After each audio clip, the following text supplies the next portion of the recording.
फिर से एक बार नया अमेंडमेंट आ चुका है जीएसटीआर 1 में विथ इफेक्ट फ्रॉम मई 2025।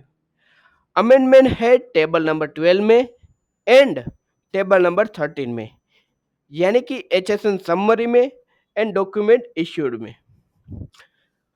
अब तक हम जो डेटा एचएसएन समरी टेबल में दिखाते थे उसे अब हमको B2B एंड B2C में बाइफरकेट करना होगा। साथ में B2B सेल्स का टोटल B2B HSN से मैच होना चाहिए। B2C सेल्स का डेटा B2C HSN से मैच होना चाहिए। दूसरा अमेंडमेंट है, अभी हमको डॉक्यूमेंट इश्यूड में रिकॉर्ड शो करना कंपलसरी हो गया है। अब हम डॉक्यूमेंट इश्यूड को ब्लैंक नहीं छोड़ सकते।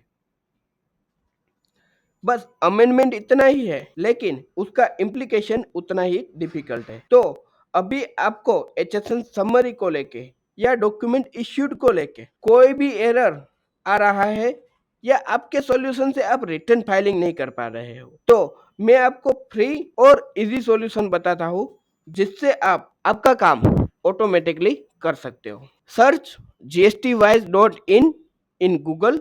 GSTwise प्लेटफॉर्म पर आपका अकाउंट 1 मिनट में बन जाएगा। उसमें आप बेसिक डिटेल के साथ इजीली क्लाइंट ऐड कर सकते हो। क्लाइंट ऐड होने के बाद आप e commerce and other than e commerce के ट्रांजेक्शन या डेटा डायरेक्टली अपलोड कर सकते हो।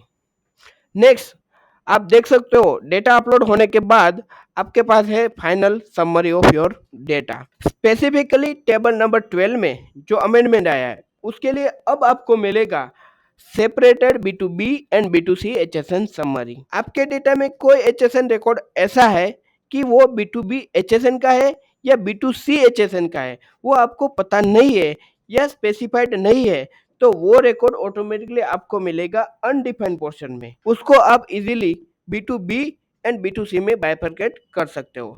नेक्स्ट, डॉक्यूमेंट इश्यूड भी अभी मैंडेटरी हो गया है, तो उसमें भी आपको डेटा डालना है। Now GST data as per the latest amendment ready हो चुका है। आप एक्सपोर्ट पे जाके एक्सपोर्ट पे क्लिक करके जीएसटी पोर्टल पे सपोर्टेबल जेसन आप डाउनलोड कर सकते हो। वो जेसन फाइल आपको जीएसटी पोर्टल पे अपलोड करना है और समरी में जाके आप देख सकते हो कि HSN now bifurcated into B2B category and B2C category. तो बस इतना ही कि with perfection without error easily and obviously free में रिटर्न फाइल कीजिए विथ GSTwise। Thank you.